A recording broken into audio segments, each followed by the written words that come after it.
নারী নিপীড়নের প্রতিবাদে দেশব্যাপী নারীদের বিরুদ্ধে যে সহিংসতা, নিপীড়ন, ধর্ষণ এবং অনলাইনে হেনস্থা এবং আইন শৃঙ্খলার পরিস্থিতির যে সার্বিক অবনতি ও বিচারহীনতার প্রতিবাদে বাংলাদেশ জাতীয়তাবাদী ছাত্রদল কেন্দ্র ঘোষিত কর্মসূচির অংশ হিসেবে বরাবরের ন্যায় বাংলাদেশের প্রতিটা সাধারণ মানুষের অধিকারের ন্যায় বাংলাদেশ জাতীয়তাবাদী ছাত্রদল ওই মাগুরায় আমাদের বোন আসিয়াকে ৮ বছরের শিশু বাচ্চা আসিয়াকে যে ধর্ষণ করা হয়েছে তার প্রতিবাদে এবং কি উপযুক্ত বিচারের দাবিতে সারা বাংলাদেশের প্রতিটা ক্যাম্পাসে মানববন্ধন কর্মসূচি ঘোষণা করেছে।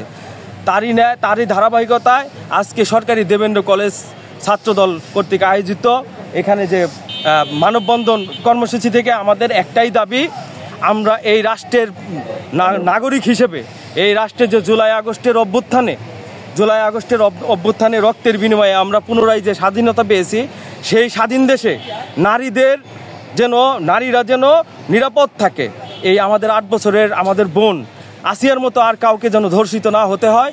আমরা বাংলাদেশ জাতীয়তাবাদী ছাত্রদল ওই ধর্ষকের প্রকাশ্যে মৃত্যুদণ্ড, প্রকাশ্যে ফাঁসির দাবিতে আমরা আজকে সোচ্চার এবং কি আমরা এই আগামী 7 দিনের মধ্যে আমরা আলটিমেটাম দিয়েছি, তদন্ত কমিটি গঠন করে তদন্ত রিপোর্ট দিতে হবে এবং 1 মাসের মধ্যে এই আমাদের বোন আসিয়ার ধর্ষকের বিচার করতে হবে এবং উপযুক্ত বিচার করতে হবে, জানি আর কোনো ধর্ষক উৎসাহিত না হয়। আমাদের বোনরা যেন ধর্ষক এবং ধর্ষণের হাত থেকে নিরাপদ থাকে। আমাদের বোনরা এই বাংলাদেশ বিনির্মাণের প্রত্যেকটা ধাপে ধাপে তাদের ভূমিকা অনস্বীকার্য। তারা ৭১-এও যেমনি তাদের সম্ভ্রম, তাদের রক্তের বিনিময়ে আমরা স্বাধীনতা পেয়েছি। আমরা এই বাংলাদেশের প্রতিটা আন্দোলনে 52 বলেন, 24-এর গণ অভ্যুত্থান বলেন, সব আন্দোলনেই আমাদের বোনদের ভূমিকা কিন্তু আমাদের সমান। তো সেই ক্ষেত্রে কেন আমাদের বোনরা অনিরাপদ থাকবে?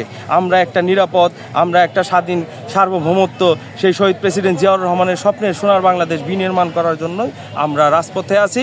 আমরা এই 16 বছর যেভাবে আমি দুঃশাসনের বিরুদ্ধে ভোটের অধিকারের জন্য, ভাতের অধিকারের জন্য লড়াই করেছি, 24-এর অভ্যুত্থানের পর আবার আমার বোনদেরকে ধর্ষণ করা হচ্ছে।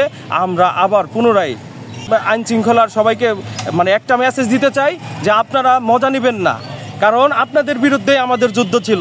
আপনারা এখন যদি আবার সেই ঘাপটি মেরে থাকা আওয়ামী লীগের দালালি করে বেড়ান, তাহলে আবার কিন্তু আমরা পুনরায় মাঠে নামবো। আমরা 24-এও আপনাদের চিনিনি, আবার যদি আমরা আপনাদের কোনো ধর্ষককে বা কোনো অপরাধীকে আপনারা জায়গা দেন, আমরা কিন্তু চিনব না আপনাদের। আপনারা সকলেই জানেন মানিকগঞ্জ জেলা বিএনপির সভাপতি আহ্বায়ক একজন নেত্রী আফরোজা খান রীতা আপা, উনি এই 16টা বছর এই মানিকগঞ্জকে সকল প্রকার অপরাধ মুক্ত রেখেছেন।